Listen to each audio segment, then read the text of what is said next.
Hello, welcome to another session of online Sahaja Yoga meditation. This is Mark in New Jersey. For this program, I will begin a very simple meditation, and then we're going to listen to a talk by the founder of Sahaja Yoga, Shri Mataji Nirmala Devi.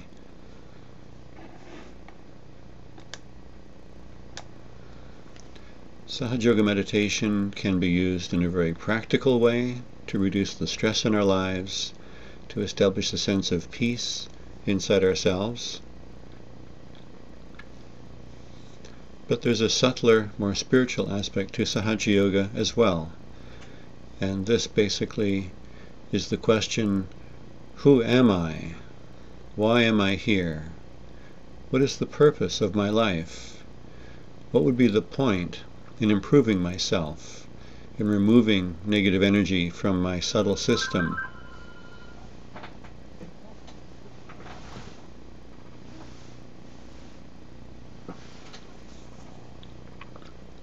And so in this talk, Shri Mataji will address that aspect of ourselves which is so sublime, which is, why have we been created? Why do we exist?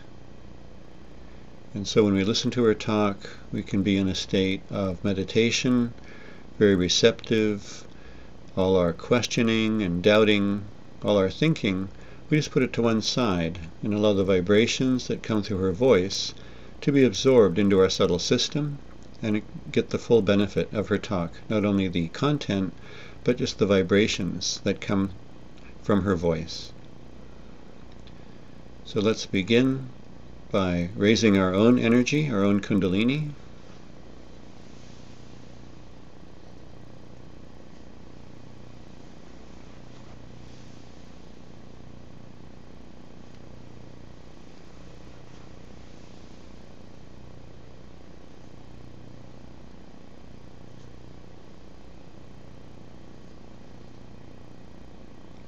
And give ourselves the protection of the bandhan.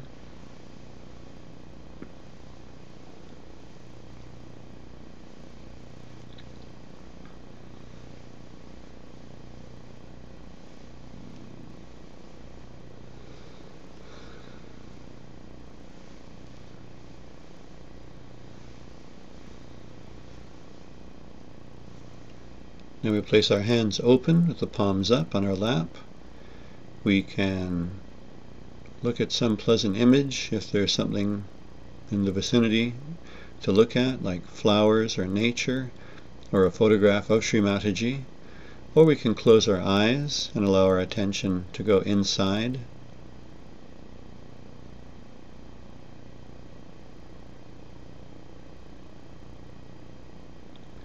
Take some slow, deep breaths.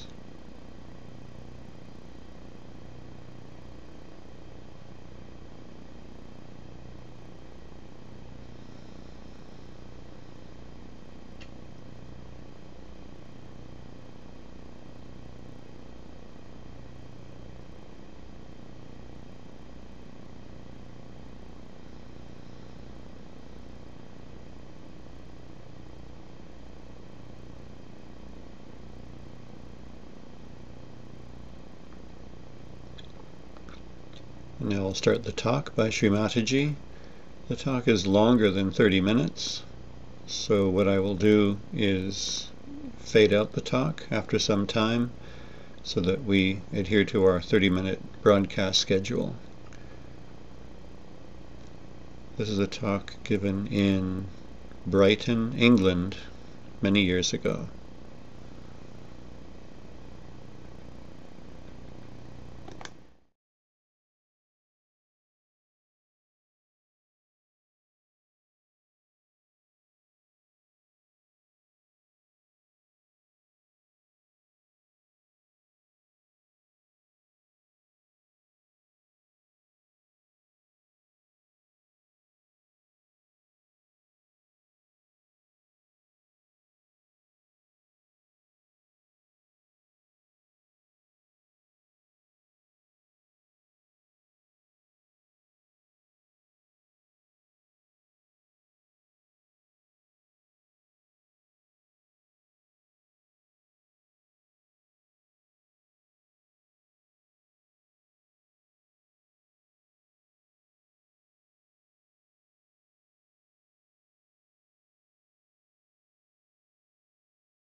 So after all, there must be some meaning to this beautiful human structure. This instrument, why it was created, there must be some reason for it. And as you have got your human realization, as you have got your human body, if you have to get to a more evolved personality, it has to be spontaneous. You cannot work it out.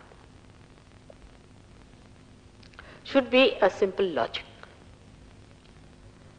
You have done nothing to be a human being, and you are not to do anything to be hired. But maybe you have harmed yourself a little bit, perhaps, by doing something wrong.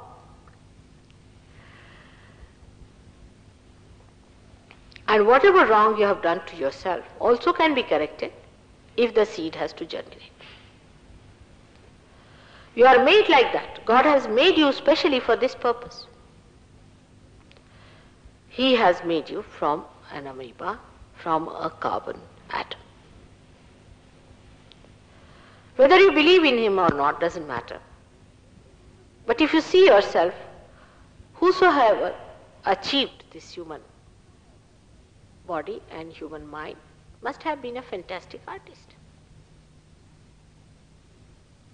And it has been said that if you had left it to the law of chance, you could not have even produced a small little unicellular amoeba. So in such a short time as that, if such a complex thing like human being is created, there is a juggler behind it. Whether you believe it or not, that's not important. The thing is, it exists. And it works. Now within us, we have this instrument placed. This very, very subtle instrument is placed within us. Now can you come down?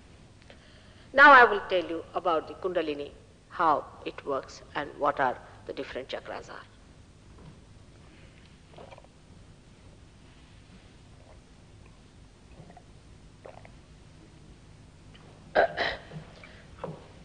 These are all very subtle centers, as I told you yesterday. We cannot see them with your naked eyes. But when the Kundalini starts rising, when it starts ascending, then you can see with your naked eyes the pulsation of the Kundalini and the pulsation at these chakras. Till it reaches here, you can feel the pulsation here. Until it is pulsating, you do not get your realization. Once the pulsation stops, then you must know that it has ended into that all-pervading divine power. When that happens, then you start feeling that cool breeze in your hand. You start feeling a cool radiation passing through you. That is the radiation of the Holy Spirit within yourself. That is the radiation you are feeling from your spirit that resides in your heart. You can also feel your centers on your fingers because now they are enlightened. Now all this, whatever I am telling you, you can feel and verify. The time has come for you to verify everything that I say. It has been said before, thousands of years back, that within us lies the Kundalini. Adi Shankaracharya, 6th century, he said it very, very clearly, openly, that there is this residual power which is awaiting in the triangular bone, as you see there, in 3.5 coil, which ultimately awakens and gives you your realization, your second birth. He has described it very clearly, all the other centers also. But even much before that, thousands of years back, people have been working on the Kundalini awakening. But it was kept a secret. They started working on few people. As we also, in our scientific research, first use it in a very guarded secret, try to find out the different ways and methods. And then, when it becomes absolutely perfect, then we make it public and make it known to all of the people, because unless and until any discovery is not useful to the masses, it has no meaning. Today the time has come for you to know all about it. And that's why now here in Brighton we are discussing it so openly and trying to understand it. Now here, as you have seen in the triangular bone, is the Kundalini 3.5 coiled energy. This energy is pure energy of desire of God. It is His desire which is within you, lying dormant. His desire has been throughout whole creation that He should create His own children who will understand Him. When they understand Him, to give them all His powers for them to manifest, for them to enter into His kingdom and to reside in complete bliss and happiness. That He is the collective being, He is the macrocosm, and you are the microcosm. That you are cells in the big body, and these cells are to be awakened and have to become one with the whole, by which you get your understanding of the collective being. The collective being is conscious of you, but you are not conscious of that.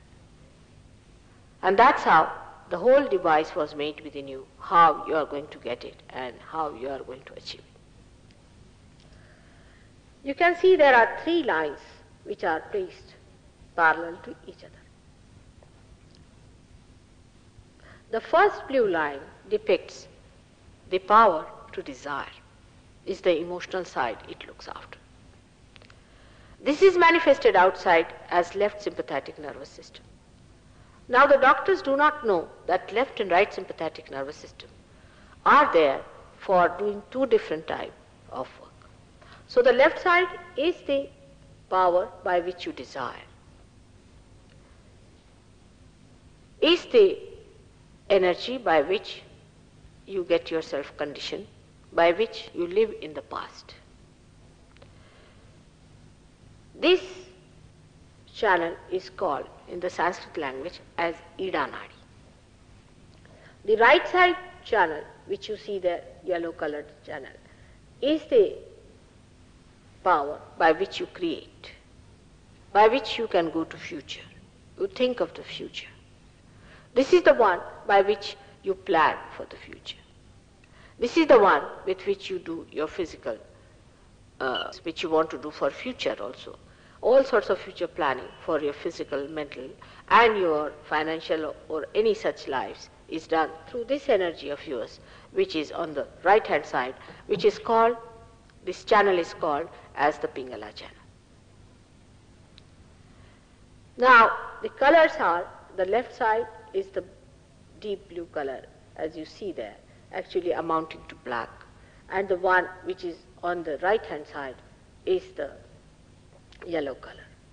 Now, when these 2 energies start working within us, means one is of desiring, another is of action.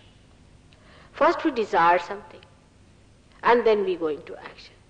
When these 2 energies start working, we produce a byproduct in our head, like the fumes in a factory. The fumes are called as ego and superego, as you see them crossed over.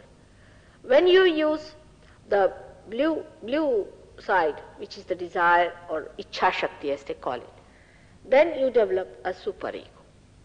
And when you work on the right side, you develop the ego. To understand ego and superego in a very simple way is this way, that say when a child is nursed by the mother, he is in complete bliss and joy. So the mother changes the sides for the boy and the child, and he feels very much hurt. When he feels hurt, his ego rises. It is, why should she do it, you see, in a very subtle way. And the ego starts rising. This is the ego which you see there, starts rising on the right hand side. I mean, there is nothing wrong in having ego, you have to have it. It works out that way, as every factory has to have a chimney. You don't have a chimney, so it accumulates there in the head. On the left hand side, when the child wants something, or he's told not to do this, the mother says, don't do like that. So you are conditioned.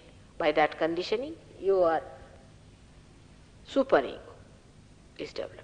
When your ego is hurt, I would say, your ego develops.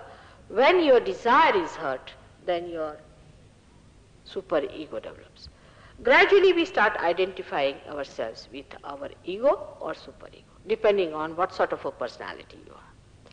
Some people think that I do this, I am this, you see. Some of them are frightened. No, it's too aggressive. But whatever it may be, either you have ego or superego, both of them develop just like this, as you see in the thing. And if one becomes more heavy, then it pushes down the other one. If this becomes more heavy, it pushes down this way. Now for Kundalini to pass in between, you have to have a space like that. If a person is of an imbalanced personality, then Kundalini takes time to rise. She takes time.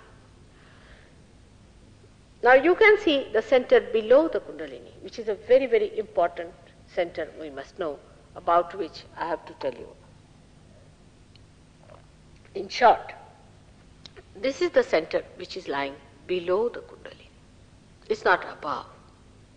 That means when the Kundalini pierces through other centers, it is not pierced through. But why is it there? Why is it there? It is there to give information to the Kundalini.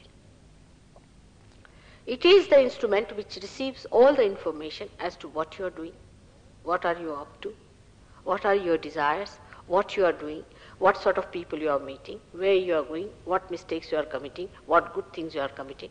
Everything is recorded in that Kundalini, not only of this lifetime, but of many lives. Its collection of all that you have had with you is inside the Kundalini recorded. Kundalini knows what you have been. So this little thing that you see there is the center which lies very near the prostate gland and is the one who generates innocence within us. If you are innocent, you are like a child, your Kundalini shoots off just like that, no problem. But if you are complicated, then it takes time, because the gentleman sitting there on that center informs the Kundalini that no, still he has to take time, he's not all right, there's something wrong with him. That's why this innocence is to be preserved. And those who have not been able to preserve their innocence find it rather difficult. But after realization, you'll be surprised. Those who have lost their innocence get it back. That's the only way you can get back your innocence.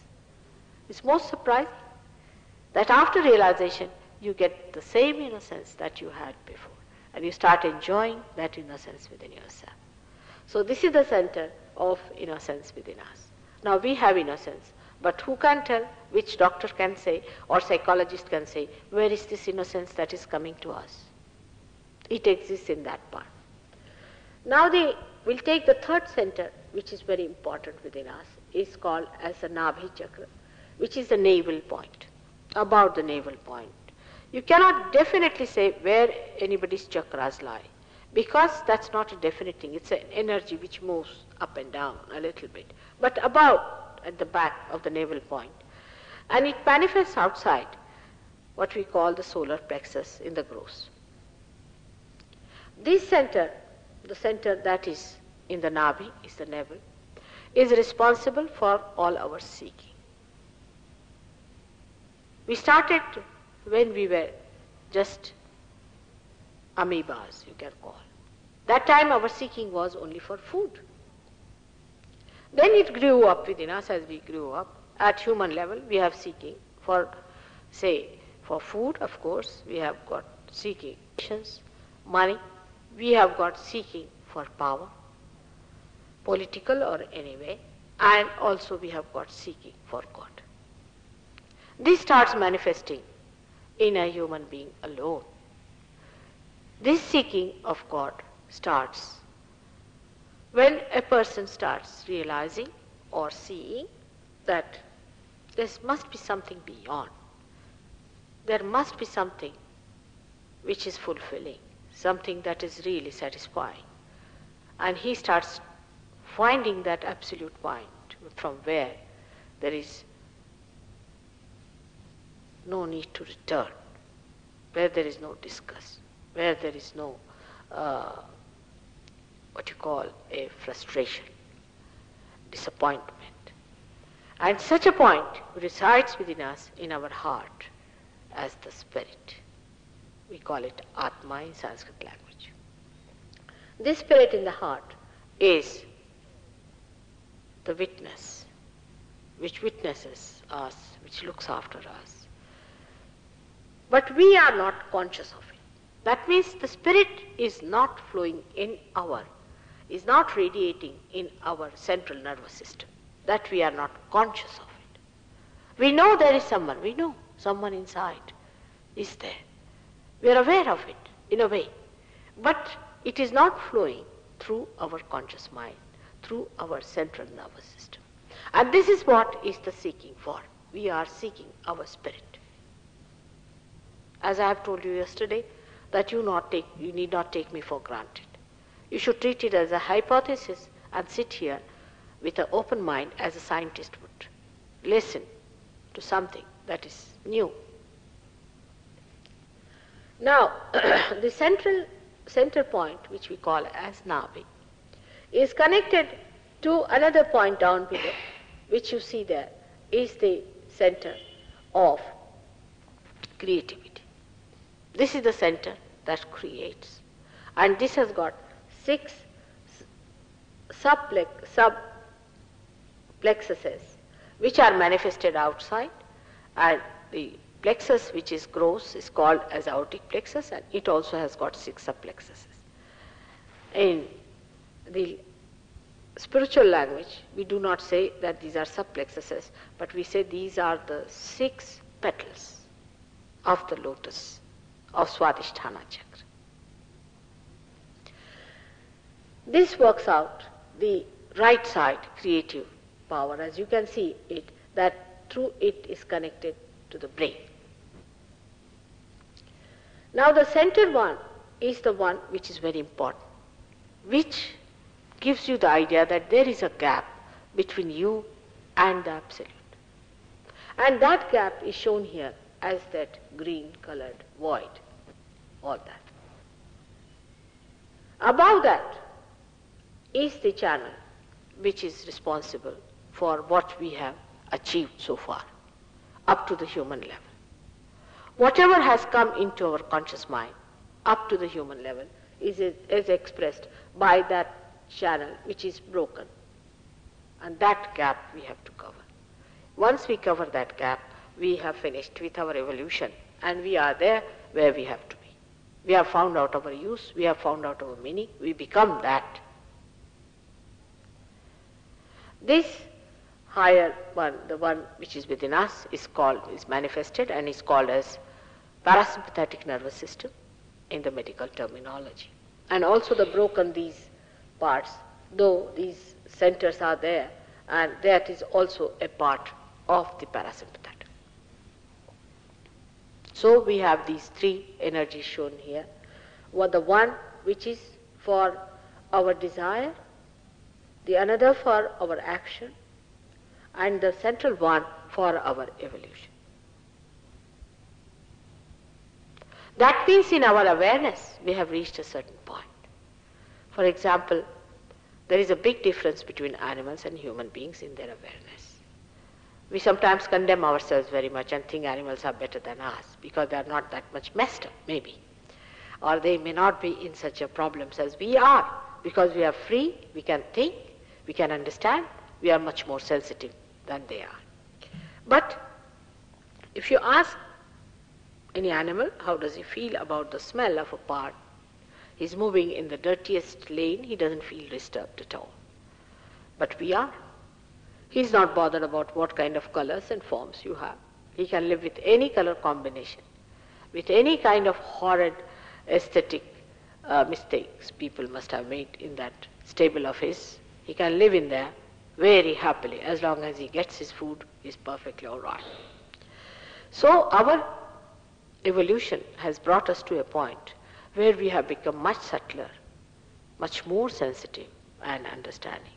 And when we are more understanding and there is a gap, you become tensed up. Oh, this must be covered. You are also aware that your energy is exhausted. You are spending your energy through your sympathetic nervous system. Both of them, they play by your desiring and by your action. When it is exhausted, it is like the petrol in the car. If it gets exhausted, you also get tensed up. In the same way, you get tensed up and you don't understand what to do with your tension. Then you have to release it. You take to tranquilizers, you take to other things, escapes in life. All these escapes work out because you are so tensed up. That tension comes to you because of the ego and superego in your head. It can be so strongly tensed up, you can get both the things overlapping each other. And it can be extremely painful also for some people. And when such things happen, you go for your relaxation, try all these things, but still it's not opened out as yet. It has to open out. This gap has to be covered. And this gap only can be covered through the Kundalini awakening. Now once people come to know that yes, Kundalini awakening is the only way one has to do. All right, so they bring out a circus for you. We'll do the Kundalini awakening for you. We'll give you self-realization. We'll give you this. We'll give you that. They promise you things. But it is the happening that is important. This they do for making money maybe, because they want to have power, because they are sadistic, maybe they are satanic, because they want that you should not get your realization, that they want to kill all your chances of realization. I don't know what is their purpose is. But you have got this Kundalini within you, which must be awakened. And it can be awakened in thousands of people. I have done that. You can do it. There's one gentleman who has given realization to 10,000 people, who is just very young, and he has been moving from villages to villages. But you know, as villagers are very simple people, and they can not be enticed by any such things which we call as elaborate circusing about religion. They know what it is. They are too simple to believe all this nonsense of complication. So they know who is real and who is not. Their sensitivity is very great because they live with the nature. And they can make out a person who is real and who is unreal. This third center that you see here, or we can say the fourth center, is the center of heart. This center of heart is the center that is responsible for giving you security. Is the center of the mother. This gives you the sense of security. When you feel insecure, you must have seen that you start breathing very fast. The breathing starts. When you are a child till the age of 12 years, all the antibodies are built in the sternum bone, which is here. You know the sternum bone, which is here. And these antibodies are spread out throughout in the body to fight any invasion or attack on the personality. These antibodies are actually, as we would say in Sahaja Yoga terminology, are the armies of the mother. They are built up there, and this is the center of the mother of the universe. Now the deities we have on these centers also, I will tell you one by one. Here is another center which is called as the Vishuddhi Chakra, is very important. At this point, man has raised his head upward like that. He has raised his head with new aspirations, with new ideas. When he raised his head only, he started developing this ego and superego. When the head was down below towards the Mother Earth, this could not be developed because the energy would pass into the Mother Earth. But when you raised your head like this, then the ego and superego started developing very fast, by which you developed your own personality. The meeting of ego and superego cuts you out from the all-pervading power. When you are a child, if you remember, you had a very soft bone in the fontanelle bone area. And suddenly, it becomes.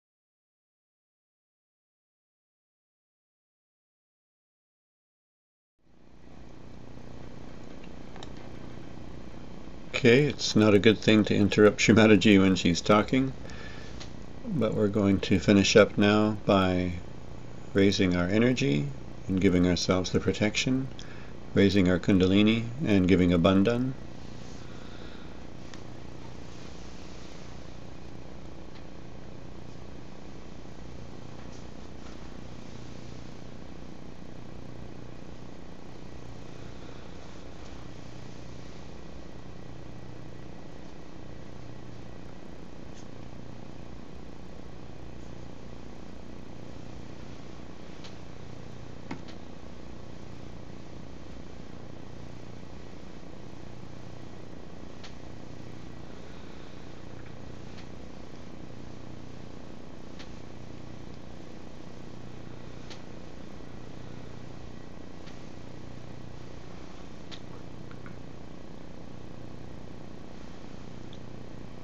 You can sit quietly for a few minutes in meditation.